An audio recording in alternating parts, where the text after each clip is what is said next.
So hello everyone and welcome to UCTV Alive for Kids. I think that Rihanna Primaries, who's watching today, have watched before, but I'm going to give you a little bit of a spiel to let you know what UCTV is. So it's run by the Peter Underwood Centre at the University of Tasmania, and we run this monthly webinar every month so that schools from around Tasmania can tune in and learn about different topics that different people from the University of Tasmania are really passionate about. So this month we have Jeff McClintock coming on, but before I invite him to the screen, I just want to quickly go through some housekeeping. So you would have noticed that we're recording. That's so that we can share the recording later on with other schools and with other students around Tassie. But don't worry, your video is disabled and your audio is disabled. So there's no chance of you ending up in the video recording. But if you do want to chat to us, use that Q&A function down the bottom. So that you can use that to send in questions later for Jeff after he's done a bit of a demo. And you can also let us know if you've got, just comments to make, like what you think about composting and what sort of thing you do at your school or at home. I'd also really like to acknowledge country. Today we're zooming in from Aboriginal land, sea and waterways online, and we're talking about hot composting, which really is something that Tasmanian Aboriginal people have been doing for thousands and thousands of years. They've always cared for country. There are lots of really interesting books out there by people like Bruce Pascoe that talk about the different agricultural work that Aboriginal people did around Australia prior to invasion. So I definitely pay my respects to elders past, present and emerging, and also recognise that Tasmanian Aboriginal people have been doing this kind of care for country and looking after the things in our environment for much longer than any of us. And we are indebted to the knowledge that they've shared with us. But now that I've given that spiel, I'd really love to welcome to the screen Jeff. So I'm going to ask him to unmute and I'm going to ask him to start his video, and he's going to zoom in from Inveresk Community Garden. Hi, Jeff. Hi, Tess. Can you hear me okay? Can hear you perfectly and can see you perfectly. And I can see as well, you've got an assistant out behind you, Suzanne. I do. Suzanne over here is going to help with our compost heap. Yes, it's super exciting. I'm keen to just let you get stuck into it. But before I completely throw over to you and turn off my camera, can you just quickly introduce yourself, Jeff? Let us know who you are and what hot composting is. Absolutely. So my name's Jeff McClintock and I'm the Community Garden Coordinator at the University of Tasmania, based in Launceston, where we have this magnificent community garden behind us here at Inveresk. So today, one of my passions actually is composting, and today I'm going to talk generally about composting, but specifically about hot composting, which is the most fun type of composting of all.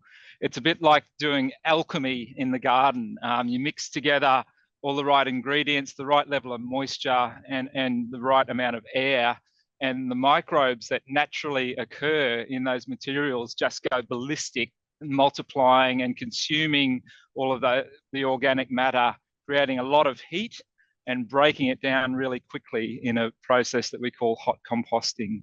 So I've never done this before in such a short time frame, but we're actually going to create a hot compost pile or heap in about 5 minutes. So that's going to be quite a challenge. But I'll just before we start throwing stuff in the heap behind me, I'll just explain the absolute basics of hot composting, which is we really need a range of different ingredients. You can't just use one or two things. You need a wide range of ingredients.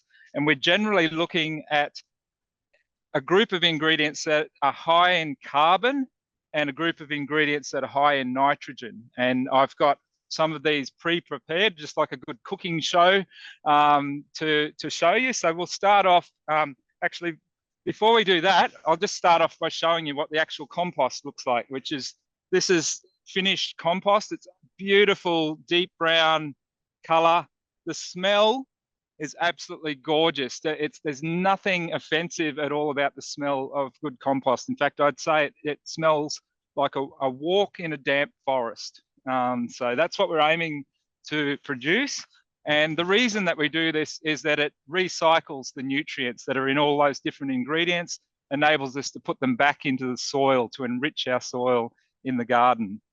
So back to the carbon-rich ingredients. Here's a common one this time of year, autumn leaves that are left over from the big leaf fall that we've had lately. This is wood chips. Don't use fresh wood chips, but ones that have been sitting around for a while, have already started to break down a little bit, are great. And this is really, really high in carbon. It's wood shavings, which we get from our architecture school here at the university. So that's examples of carbon-rich ingredients. They're typically brown and dry. So straw and other things like that. Cardboard is another one you can use. You need to tear it up. Over to this side where we've got the nitrogen-rich ingredients. So being a garden, we always end up with lots of weeds and just plant matter, spent vegetables and things like that. Really, really good to use. This is another fantastic one. Lawn clippings. Obviously you get a lot more of those in spring than at this time of year, but we've still managed to get hold of some today. This is not going to look great, but this is food scraps. Probably can't even see in there. We collect these from all the kitchenettes around the university and the student accommodation nearby as well. Now, nitrogen-rich ingredients are normally green and damp, but there are a few that break the rule, and we've got two of them over here. I won't pick that up because it's quite heavy, but this is manure, our manure in this case. And the other one, I wish we had smell-o-vision because this is coffee grounds. Very nice. Very high in nitrogen as well. Great ingredient for compost. So what we're going to do now is just mix all these things together. It's as simple as that. We've got a wide range of different ingredients. Going to mix them together in this bay over here. Suzanne's going to help by keeping it moist. It's really important that we get the moisture level right to get the hot compost happening. So I'm just going to start throwing stuff in here and I'll just explain what I'm doing as I go. Amazing. I'm going to turn my camera off now, Jeff, but I'll still be here. I'll leave my audio on so we can talk. Absolutely. Absolutely. Here we go with some garden materials. So weeds. Don't use weeds that have already gone to seed, just in case your hot composting doesn't get as hot as we would like it to and it doesn't kill the weed seeds. Good hot compost will actually do that, but I'd rather not take that chance. So I'm going to chuck in some wood chips now. Yep, and Suzanne's going to start watering because it's really important that we keep it moist, as I said. Okay, we'll go back over to the nitrogen side and we've got the lawn clippings.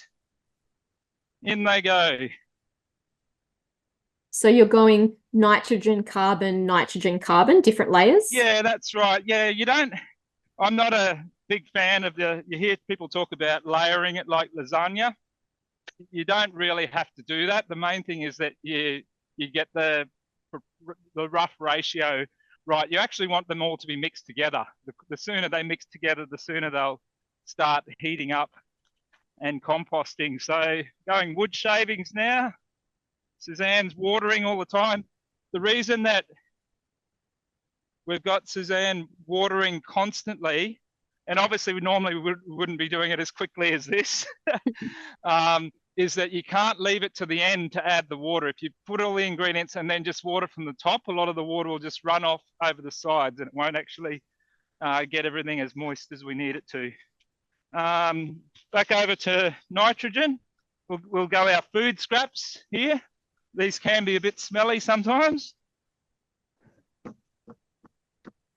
And are there types of food, like any type of food can go in those food scraps? Yes, the short answer is yes, but in a school situation and probably in a home situation, it might be better to avoid meat and dairy products, which we do here as well, just because they can attract rodents, mice and rats, and that's a problem we'd rather not have. So, but other than that, basically anything that was once alive can go in the compost. So I know hardcore composters who compost roadkill, for example. Yeah, wow. Yep. Back to the carbon side, we're going autumn leaves.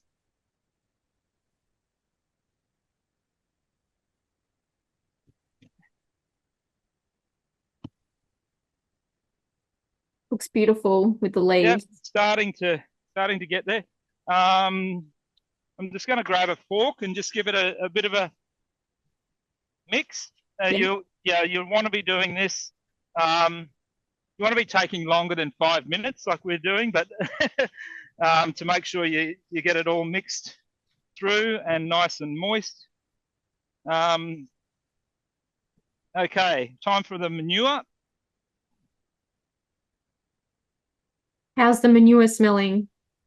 It's actually not bad because it's already semi-composted. What manure really does is it really gives the compost a boost. It's like a Kickstarter, and it's like it kind of turbocharges the compost. So we always like to put a bit of manure. It's also good. You can also use a bit of compost from your previous batch, which will do the same thing. It'll inoculate the whole batch with microbes and get them doing their thing. Oh, that's a good idea. That's a good tip. Yeah. And just going to mix that in a little bit. And how are we going for time? We're going good. We're about 2:13. So Yep. Okay. Cool. Well, I'll add the final thing, which is the coffee grounds.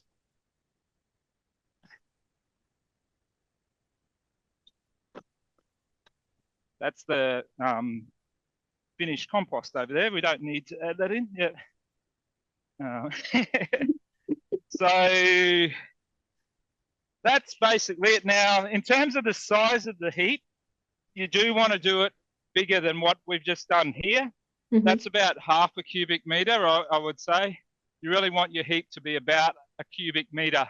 That means it's big enough to have for the core of it to really heat up and get hot. Now, that will happen naturally. It'll start heating up within 3 or 4 days.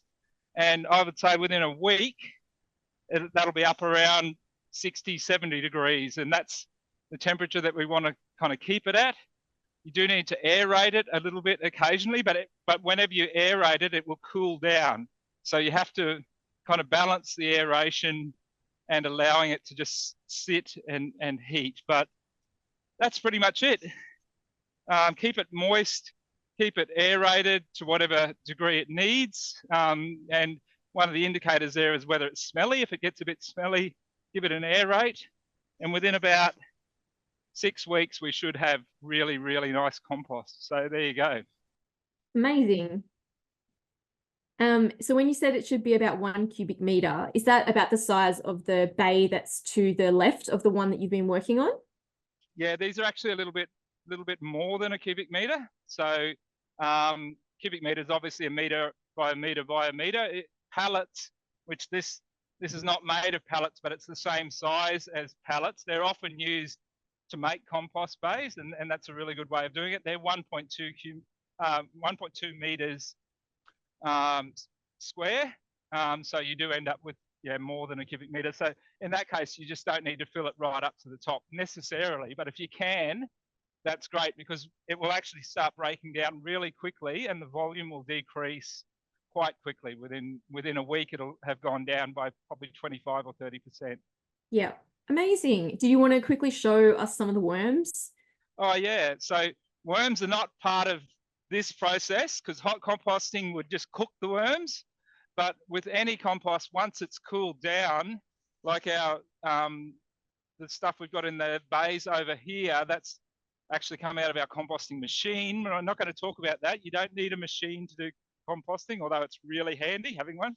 Well, we're talking about worms, that's right. So once it cools down, the worms that naturally occur in nature, their eggs are typically on the back of leaves and things, will start moving in and doing their thing. And these are some guys that I just grabbed out of our compost before. You can see they're kind of a reddy colour, the compost worms, and they really, really help the process by continuing to break everything down and really efficiently. And yeah, they're a fantastic help for composting. But as I say, they're not involved in the initial hot composting process. They just come along later on once it's cooled down. Yeah, amazing. Thank you so much, Jeff. Should we quickly go to a 3-minute break screen so that Rihanna Primary can send in some questions? Absolutely, sounds good. Fantastic. All right. I am going to quickly share that that 3-minute break screen. So let me quickly find the file. All right, I'm going to share this, and so we'll see you back in 3 minutes. Okay, I'm going to do some more turning. Yes, thank you.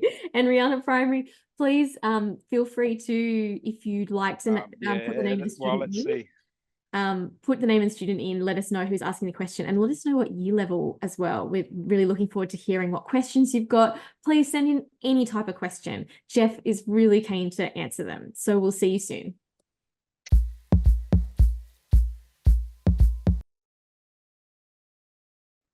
Hello. Hi, Jeff. Hi. How are you going? Yeah, good. I've been mixing all of our ingredients together there. Suzanne's finished watering and it's ducked off now, so it's just me. Amazing. Tell Suzanne, thank you so much for helping with it. We've got about 11 questions from Rihanna Primary, and let me know if I'm saying the name of your school wrong. Should I start reading them out one by one? Yeah. Amazing. Okay, so the first question is from Holly, and Holly asks, what is hot composting used for? As in for a specific vegetable?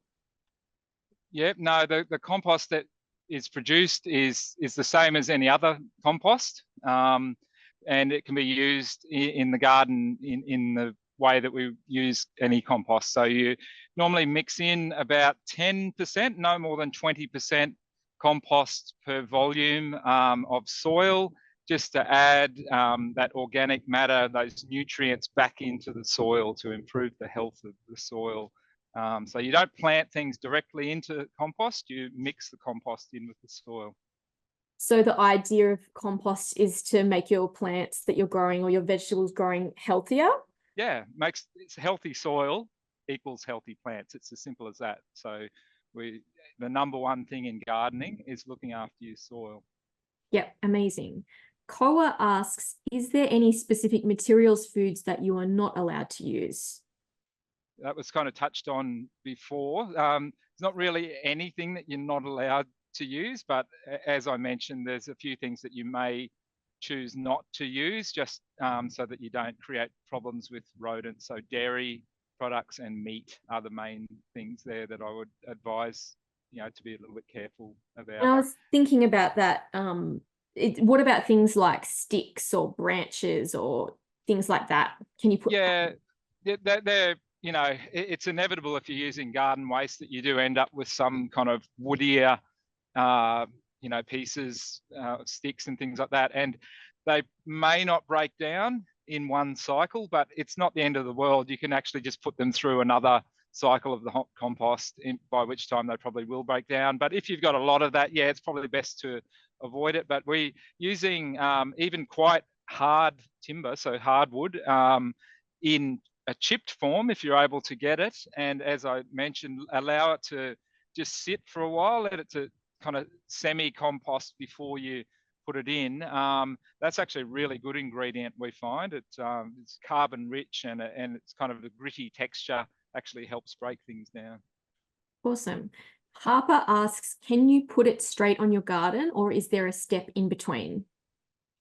After the hot composting process, we do like to leave it to mature for a bit longer. That's what we've got in the bays over here, is compost that is going to sit there really for as long as you can leave it. If you can leave it for another couple of months, that's ideal, because that will allow the maximum worm activity, fungal activity as well, which will all help to continue to break it down.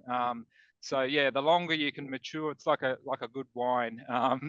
The longer you can let it mature, the better. But if you need it, you can use it pretty much as soon as the heat has gone out of the hot composting process. So generally about 6 weeks or so. Okay, 6 weeks. And like, are there any, will it look a particular way so you know it's ready? Yeah, well, going back to our sample here, I mean, this is what you're really ideally looking for ultimately, is a fairly fine texture and dark color. That's how you can tell it's really, really ready. It's, you know, fully broken down and ready to go into the soil. Great. Harry and Tyrese have both asked a similar question about what will happen if it is not moist enough and what will happen if it is too moist. Great question. Yeah, basically, if it's not moist enough, it won't work. You won't get the hot composting happening. The microbes just need a moist environment to work really well. And as I mentioned, it's got to be moist all the way through. So watering constantly as you're creating the heap is the way to go. If it's too moist, which to be honest, we're actually having problems with a little bit with our compost here at the moment, because being winter, we've had quite a bit of rain lately. There isn't the heat in the sun to dry it out. So it basically, the main indicator is it just kind of looks really heavy and actually can start to smell a little bit. That's because if it's too wet and if it's compacted, you start to get what's called anaerobic decomposition, or otherwise known as rotting, which is totally different to composting. Rotting is, creates a yucky smell, and it's very, very unpleasant. So if you start noticing that, the quickest way to fix it is to aerate. There's tools that you can use for that. This is an aerator. It's like a corkscrew type thing that you just screw down into the compost and then pull it up, and that helps mix it through. Or you can just use a standard garden fork as well, will do the job. Yeah. Amazing. We've still got 8 questions left, but Yep. we've only got 2 minutes. Okay, do you want to do like quick. a quick fire? Yeah, okay. Yeah. So Mila asks, what are the benefits of hot composting compared to normal composting? The main benefit is just the time it takes. It's really, really quick. So it's really, really fun to do. As I said, it's a bit like doing a science experiment. You mix all the ingredients together and all this heat happens. You can stick a thermometer in to monitor it if you like. And it's really fun seeing it get up to 70 degrees, just without any external heat. Awesome. Thomas asks, can you just use only carbons and not nitrogens, or do you need both? Yeah, you really need a mix of both to do it well. Yep. One of them is a bit like, this is not an exact analogy, but if you think of it a bit like food for humans, one's a bit like carbohydrates and one's a bit like protein, is one helpful way to think of it. And you need both of those in your diet. Great. Wade asks, is there a specific material that is really useful for the hot compost, like a booster? Yeah, so as I mentioned, the manure is really, really good at kickstarting and accelerating hot compost. So that's my number one recommendation. Callum asked, what other animal manures can be used? Any animal manures. Yep. Like cat manure? Again, you're going into an area where if you're talking about pure manure or animal feces, you can potentially run into problems. So I'm going to say, particularly in a school garden setting, probably to not go down that path. Yeah. Samantha asks, are there any specific temperatures it needs to be at as we live in a colder area of the state? Great question. It's definitely not as quick in the depths of winter. We're getting -3 degree temperatures in Launceston at the moment. But it will still happen. It will still hot compost, just to be a little bit slower to get going. But yeah, no, you can do it anywhere. Yeah, and Koa asks, and this is the last question, are there any negatives of hot composting? Not that I've found yet. Awesome, perfect. And thank you to the teacher that's watching, Karen Taylor, for letting me know that it's Rihanna, not Rihanna. I think it rhymes with high, so Rihanna. So thank you so much, Jeff, for talking to us today. And thank you so much, Rihanna Primary School, for tuning in. We've hit 2:30. We've actually gone 1 minute past. So I'm going to finish up now. But we always love having you guys send in so many questions. We'll be back again next month on the 12th of August with a Science Week episode with Dr. Paige Kelly from UTAS talking about krill and how the ocean is warming up and how krill can survive. So that fits with the Science Week topic of, I think it's called species more than just survival, or species survival more than just sustainability. So that'll be a really good one. But thank you so much, Jeff, and thank you so much, Rihanna Primary. No worries. Thank you, and happy composting, everyone. Yeah, thank you so much, Jeff. See you later, everyone. Bye. Bye.